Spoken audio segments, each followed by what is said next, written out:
Donc pour être libre, nous avons besoin de nourriture, mais nous avons besoin de transactions libres aussi. Je veux donc vous parler non pas de vos décisions dans leur ensemble, mais de votre décision. Choisirez-vous, chacun d'entre vous, choisirez-vous la liberté?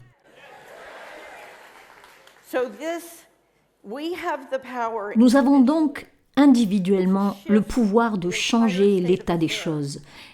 Mais chacun d'entre nous doit utiliser son pouvoir. Nous devons comprendre notre pouvoir et nous devons choisir la liberté dans tous nos choix. Pas seulement lorsque nous votons pour une formation politique, mais chaque jour, de toutes les manières.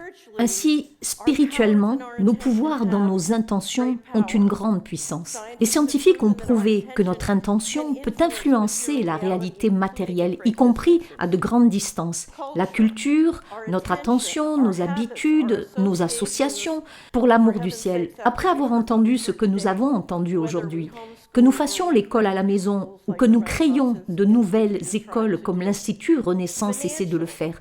Et financièrement, c'est là que nous avons un pouvoir incroyable. Nous venons d'entendre parler de cette nouvelle application pour nos achats, sur notre lieu de travail, pour ce que nous créons, de nos inventions, de nos opérations bancaires, de nos économies, de nos investissements, de nos dons, de nos impôts. Et pendant de nombreuses années, vous savez, j'ai travaillé comme conseiller en investissement. Et l'une des choses que j'ai découvertes, c'est que beaucoup de gens qui se disent pour la liberté, eh bien, financent la tyrannie. Alors, regardez où vous en êtes. Regardez votre état financier. Posez-vous la question. Financez-vous la liberté ou financez-vous la tyrannie? Je viens de voir un merveilleux t-shirt avec du gui pour Noël dessus et il disait « Prêt à parler politique à Noël ?» Donc évidemment, comment vous votez, comment vous faites pression, comment vous agissez politiquement.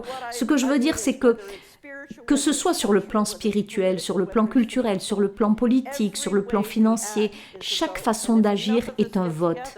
Et si nous sommes assez nombreux à nous rassembler, cela fera une énorme différence.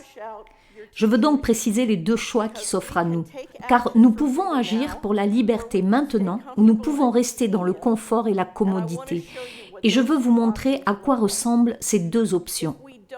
Si nous ne choisissons pas la liberté maintenant, vous avez entendu une très bonne présentation d'Arnold Wellen sur la monnaie numérique. Pendant de très nombreuses années, nous avons vu la technologie numérique dresser des murs autour de chacun d'entre nous. Des barrières numériques de contrôle, des systèmes de surveillance, des systèmes qui alimentent la propagande. Et au fur et à mesure que ces barrières se dressent, c'est comme un troupeau de bétail qui voit des clôtures se dresser autour de lui. Pensez donc que nous avons 3 clôtures autour de chacun d'entre nous. Et ce que la monnaie numérique, les cartes d'identité numériques, les passeports vaccinaux feront, c'est qu'à eux 3, ils mettront en place une 4e barrière. Et quand cette barrière s'enclenchera, nous serons enfermés financièrement et numériquement. J'appelle ça des camps de concentration numérique. Cette technologie peut transformer nos maisons, nos voitures et nos communautés littéralement en camps de concentration numérique.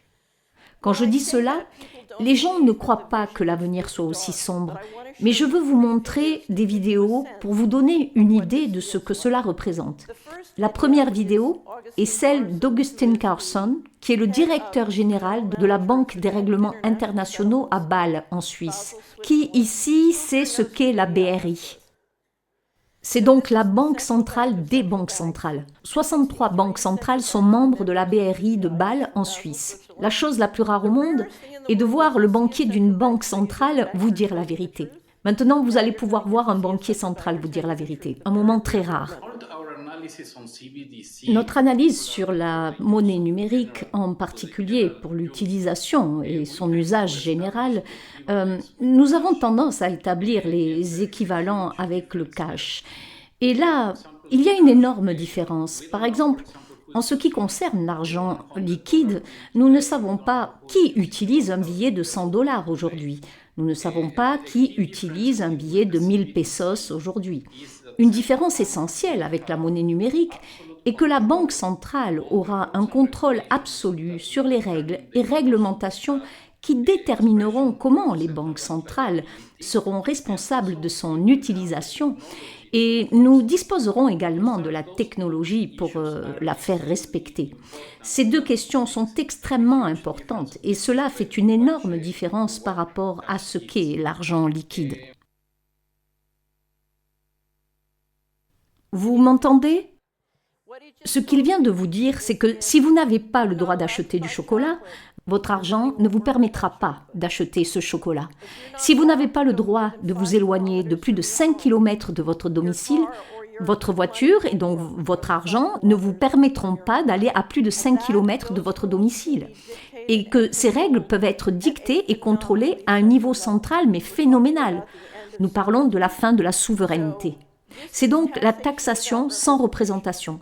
S'ils veulent doubler les impôts et retirer l'argent de votre compte, eh bien il n'y aura aucun problème. La candidate au poste de contrôle de la monnaie aux États-Unis l'année dernière, qui n'a heureusement pas été élue à ce poste, a écrit un article pour la Vanderbilt Law Review et l'a publié en disant qu'il n'y avait aucun problème à gérer l'inflation. Il suffisait de geler les comptes bancaires de tout le monde, parce qu'avec la monnaie numérique, vous pouvez le faire.